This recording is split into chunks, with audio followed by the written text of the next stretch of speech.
Well, DJ Flex, what up, man? Welcome to the DJ Malik, yeah, the famous infamous DJ Malik. Hey, DJ Flex, man. How you doing, bro? Good. Doing good. Did you just run out of a fire? Like how do you like? I ran out of a lift assist. We got to get those. Being a firefighter in Sanibel in Florida, retirement community. Yeah.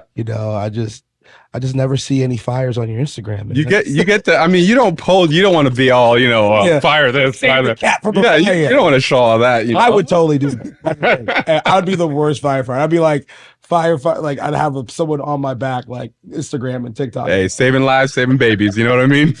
Well, thanks for sitting down and chatting with me. I appreciate it, man. But Flex, man, I was thinking about this conversation. I was thinking the first time I met you, bro, and I think it was either when you were DJing a CrossFit competition or you were DJing a wedding. I don't really remember. Those are long. It was a long time. But I do remember seeing you like 6 times and having like the same conversation. Like, yo, bro, we got to connect, bro. We gotta. And then one day. Yeah. One day. A year of the past, I see you again. I just always, when I would see you, I go like, that Flex got something, bro. Yeah. And I want to be a part of that energy, man. So thanks for being here. And so, man, start from the beginning. Where are you from originally?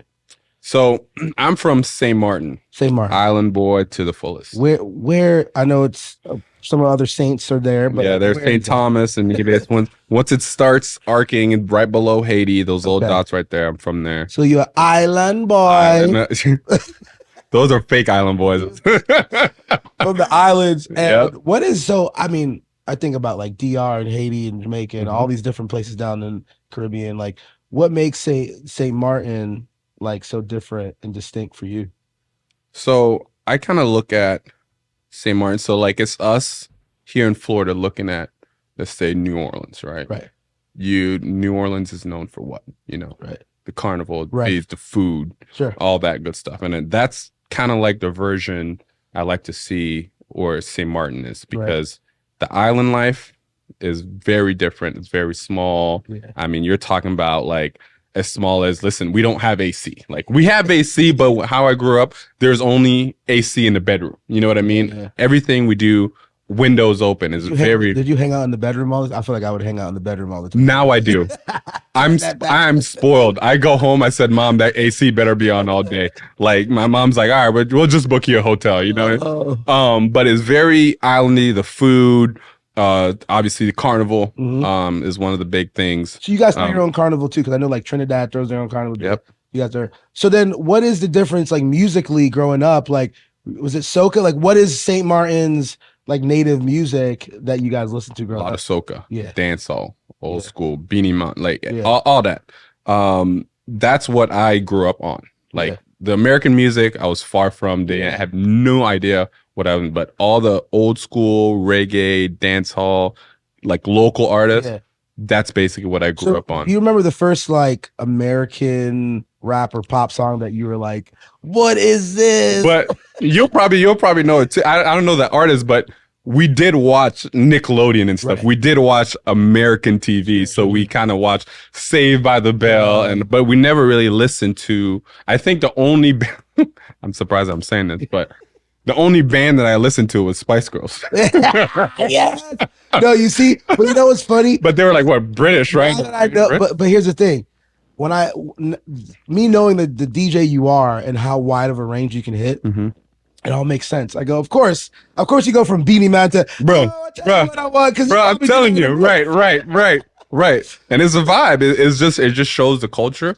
It just shows where your head is at. You know, I think a lot of the times, you know, you're a DJ, you're thinking, where could you go next? Yeah. How could you improve? Like in a car, I'd be like, all right, today I'm going to listen to bachata. Yeah. Why not? You know, just listen to how it flows. Like, you know what I mean? So I think that's where I get a lot of my inspiration is from my background and how deep it goes and how far I could take. Now I could use that to go back and forth on different artists. When did you move from St.Maarten to the States? I moved here back in 99. my parents they ended up getting a divorce, and then my aunt lived here. So I think we visited one time, and then things were getting really rocky. And my mom's like, one summer, like none of my friends even knew I was I was leaving, and my mom's like, pack a bag, pack a suitcase, and we're off. So we just that summer left, never came back. Well, we came back, but like it was a long time. Yeah, it was before 9/11. So So you moved right to Florida? Right to Fort Myers. That's crazy. And it was before 9/11. So right before what year? It was 99. So it was way before 9/11. That's what I'm saying. Like, got you. Right? The immigration wasn't strict. So we were stay here for 2-3 years, go back for a week, come back. You know, it wasn't strict on your visa or nothing like that. So we were just chilling. Got here, as far as your musical journey goes, like what happens now is not soca everywhere. It's like rock, probably. It's still reggae. It's probably a lot of Spanish. Like what are you experiencing musically when you get here? I was lost. I didn't know what I was listening to. Like, it was a very different atmosphere, and I had a very strong accent as well. Yeah. But is this eventually it grew on me. Yeah. Just like I got made fun of my accent. You know, I have a strong island accent, and then I went quiet for a year, and I mastered the American accent. Hello, and then I was vocal again. But I did get make fun of. Yo, man, you ever watched that '70s show? There was an episode where Eric's dad was trying to teach Fez like how to be like to take away his accent. And right. He was like, say America. Right. He was like America. Yep. And you see it often too, because Rihanna, if she sings, you're not gonna hear it. Right. The moment she started talking, that accent come out, you're like, what the, you know? And that happens with a lot of actors, singers. Yeah. They change that accent as soon as they start talking. It just comes natural. So when did you decide you like? I mean, a part of this journey is like, when did you decide that or not even when did you decide? When did you know, like, for yourself that you wanted to DJ? Like, when was the earliest you can remember? So, DJing really, I want to say probably in college. That's when it came where I want to start using it. I never said like, oh, I want to be a DJ. That's insane. But I was always listening to music, and I was always fond of the music. Were you the aux cord guy, like at the party? Correct. Where they were like, yep. Not even before the aux, it was like the burn CDs. Like I was always burning my friend's CDs, volume 1, all that good stuff. And you had like 20 songs, and those had to be fire. Yep. No skips. No skips, right. Yep. Yeah, man. My car had the whole CD things, like I bring it everywhere I go. So hey, make sure you bring your CD case. We're gonna a road trip. Yeah. But yeah, that's when I actually I was a music guy type of thing, and got like I feel like I should say sorry to the first wedding I ever did. I feel like I should call them and apologize because I did it straight off of iTunes. Bro, I know. No. Bro, but here's the thing. Hindsight, for sure. Yeah. I feel like it's the same thing. But the first time I got asked to DJ was from one of my good friends. They were friends from my church. They were older, and I was DJing house parties at the time, and his DJ backed out like 2 weeks before, and he was like, "Can you do it?" Mm-hmm. And all I had was Windows Media Players, and like, and I had to go through the albums. Yes, I didn't have like playlist curated play. Right. So I was combing through track 1. I had to remember what track it was because I didn't save the. No, so like, and it was all from LimeWire. Oh yeah, bro. And I DJ'd from Windows Media Player, no transition. Mm-hmm. I used all like personality. I know you would agree with this. Like, you have to use your personality to make up for the lack of mixing or whatever you were doing. Yep. I think that's one of your strengths, though, is your ability to MC as well as DJ. I mean, where did you get that? Was that always how you were? Like, so I've always been outgoing. It's just, I feel like I took different parts of my life and put it. So what parts? I love that. What parts of your life did you put together? So I've always had that music side, right? It's always been there, but that was like a personal side, like when I'm working out or doing something. That was always me. I go to church, and I was always the one outgoing, right? And I'm always, blah blah blah. I was always there, and at school, I was on the step team. Well, I took, you're right. And I took all these different things that I didn't have, that I was so shy in middle school, and I kind of bottled it in, right? And when I started DJing, I realized all those parts are coming into piece, right?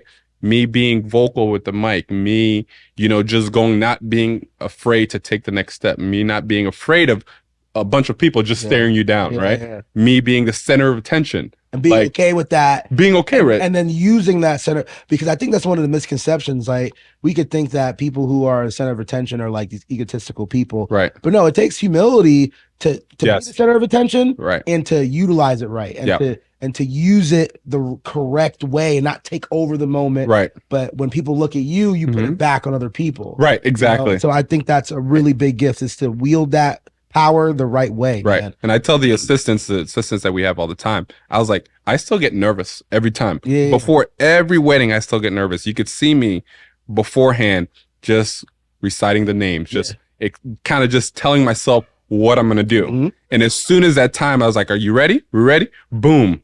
That it just comes out. I'm locked in. You watch a boxing match, right? Watch them leading up when they go in the back and they're watching the boxers. And it's like their first fight. You watch Floyd, you watch Conor McGregor, you watch anybody. They're like, and you're like, hey, well, you do this. You've been doing this 30 years. Why are you still? Right. No, it's every time I go out. It's it's the first and last time. Right. Yep. And that's how I treat it. But I got those 10,000 hours in. Right. But I need to be prepared. Yep. I know boxers say like, the worst place you can be in is when you underestimate your opponent. When you think you got the fight, right?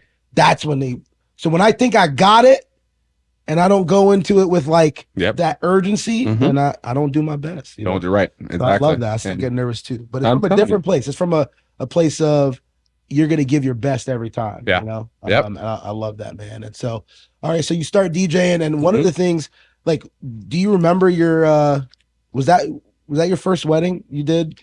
So my first wedding was iTunes one. iTunes, man, and the worst thing about it was it was a Christian couple with a Christian family. Half your songs are gone. You can't even play the bangers. I started playing, and probably half the time they're coming out. Hey, you can't play that. Oh, change the song. I'm like, okay, so next one. You know what I mean? So it was very, I learned a lot from that, and I don't know. It was very funny. That's why I feel like. That's why I feel like I should call and apologize now that I think about it. You might need to call. But they're still married. I did something good. They're still married. Yeah, so. Yeah. All right. So then I think for me, one of the things, obviously, personality, and another one is like energy, and I think you bring a lot of, like, you're one of the funniest DJs we have. I feel like that humor as well. Like, I feel like all of our couples really freaking love you. Like, and I feel like you do a good job in the beginning processes, like before you get to the dance floor. Right. You have created this relationship. You're like, I've already talked to him 10 times. Like, I mean, that is so dope. So what, that connection, what does that mean to you with the couple? So I try to treat every couple like it's, your wedding, right? You want a person like we explained earlier, like we go to a restaurant. You have a server that their heads down. Like, you don't want that. Yeah. You want someone, I don't care if you've been working there for 8 hours, like they're going to come to you like, hey, how you doing? What do you want? Type of thing. Right? Yeah. So I try to build that connection with my couples early on. From the moment we have those Zoom calls and everything, you have to build that, right? You have to be that person. And I try to build that because at the end of the day, you want to be good friends with your DJ, right?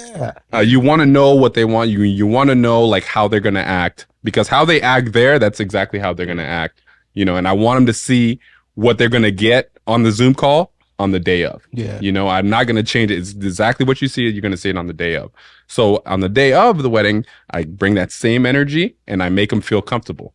You want your brides and groom to feel comfortable. You want them to feel comfortable with the You don't want to, what I hate, and it happens sometimes because of just how busy some of our couples get. But I don't really like feeling like I'm meeting you for the first time at your wedding. That's it. In person, I get that. The first time, like, wow, you're a human being, you're real. Yeah. But like, I don't want to feel like, wow, this is the first time we've ever talked. Like, I want to know, like, I want us to have been like laughing on Instagram about this stuff for a year. Right. That's my favorite. Is when I feel like, girl, here, finally, let's go. Yeah. You've been sending me songs, and you've been doing this. And so I love that. I love that connection, because that comes out on the dance floor. Yeah, 100%.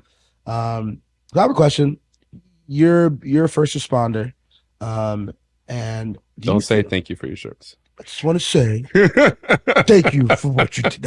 Thank you. It's cliche, but do you feel like being a firefighter makes you a better DJ? Do you feel like there's any relation? Any connection? No, No, not at all. No, I mean it's very different. It's very, because the reason why I started, like, I wanted to go in that career is because I wanted to help, right? And I guess you could kind of tie along, right? Yeah. But I wanted to help. I wanted to feel like what I'm waking up for, I'm actually impacting. I mean something, right? Yeah. And I did, before I even went into that, I was doing IT work. I did IT. I worked for a cable company. I worked for the hospital. And I didn't feel like I was needed. I just went to work, kind of logged in, just sat on, you could, it's showing my age, right? Yeah. When you have, you have the little chicken and then they're just pushing enter. You know what I'm talking about? Yeah. Like the clock in. Yes. That's what it is. I felt like all I was doing was that. So I wanted to feel like I'm actually bringing something. I'm actually meaningful, right? Yeah. So that's why I did that. I guess if I had to relate it to the wedding industry, is like, everyone needs a DJ. Yeah. Everyone needs to, and for me, for contributing myself and my energy and my time, that is what I could do for the bride and groom, right? Yeah. You look around different DJs, you kind of see that everyone has their little spice. But I have my spice that I bring. It's your specific. That is my specific. And if the bride's like, oh, I want him, that makes me feel right. And you go, okay, yes, exactly. And so I love that. I love that. Yeah. I think that's what Curated is, right? Like, I think that's what makes us different from any other, big multi-operational DJ company, is that, like, I'm not just throwing anybody out at you. Like, there's sometimes where I'm like, no, you don't. I don't think that's the best person for you. Like, I think you need to go with, you're telling me you got these vibes, you want this genres. Right. Like, you need this guy. It's not just about throwing you a DJ. It's curating the right DJ. Mm-hmm. And there's times where we got to the end of our list and I go, I don't think we're the right company for you. Right. Like, and so it really is about each different spice, right? Like, it's a very Caribbean thing of you to compare it to spices. So I just want to say, it's very St.Maarten. That Goya. That Goya spice are you? Are you really spicy? No. No, but I love that. So speaking of kind of like things you do outside of DJing, like, when you think of why you do what you do and the reasons you do what you do as far as DJing weddings and events with us, like, what's your big why? Like, what's at the end of the day, why do you do all this, man? Trying to get all personal. Flex real quick. My why is definitely my family. I know I don't. That's the reason. That's the 100% reason why I do the things that I do. I do it for my kids. My dad in the past was never around. Never around. We grew up fairly poor. I don't know what's a fairly poor, but poor means poor. No, but my mom, don't want to say we grew up poor because my mom made it work. Yeah. But coming from the Caribbean and here, we didn't even know you were poor. Right. That was just life. I didn't know I was poor until but my dad was never there for anything, right? Yeah. For anything, no games, nothing like that. And my dad's passed now, but I take that as in, like, okay, there's a reason for everything, right? Now that I've seen how my dad was, I do not want that for my kids, right? You got to build on it. I got to build on it.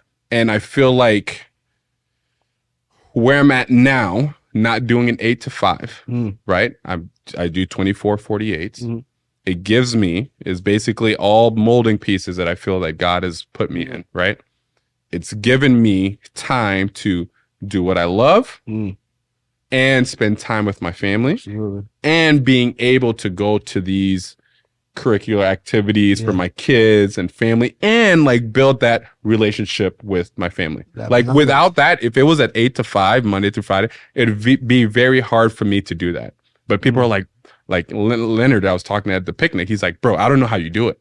I said, but the only thing that a lot of people say, I don't know how you do it because I'm always everywhere, but I make it work because during the week, like we have time to spend the time. I make sure that I have time, take my daughter to gymnastics, take my son to basketball. I have time during the week, and they understand, hey, I'm going to be gone 24 hours. But those 48s, I make sure it counts. It counts. You know what I mean? No, it's beautiful. And I remember maybe like a year or two ago, I remember you were going hard. Like you were saying yes to every gig. Right, right. And then I remember where you're like, hey man, I'm only gonna do like 1 or 2 a month, bro. I'm not gonna do a lot. And I was like, dang, that sucks. But then I was like, then I started doing the same thing and pulling back and realizing, you know what? The less I do, the more I give every time I go out. Right. And I can have more balance with my family. I can enjoy that time with them. I won't be tired, you know, coming home to them. But it also beneficial for our couples because they're getting a better version of you every time. 100%. You know, because you do remember those three-peats like right. 3 in 1 weekend. Bless your heart. No, yo, I got my pal because I'm not doing that. Like, I'm not killing myself. And then that third wedding I do, they get like yeah.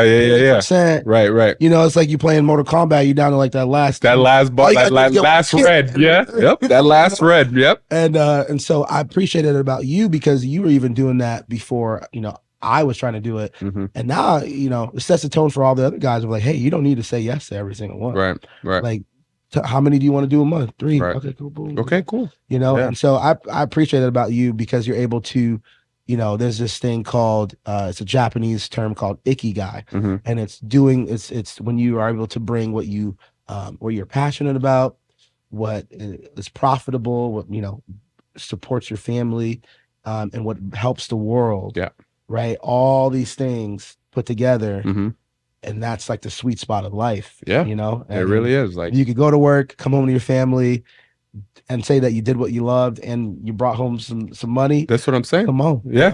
No, I respect that out of you because you do the same, man. You keep that keep that circle. You keep that vacation, work, that whole family. Like it's a vicious cycle, but at the end of the day, it's worth it. At the end of the year, when you look, like everyone do their tax return. Like I said at the end of the year, I was like, did we take the family vacations that we need? Did we accomplish everything? We take 2 family vacations? Yes. Okay, cool. You know what I mean? Like it's always good. Did you make some money out of it? Yes, we did. You know what I mean?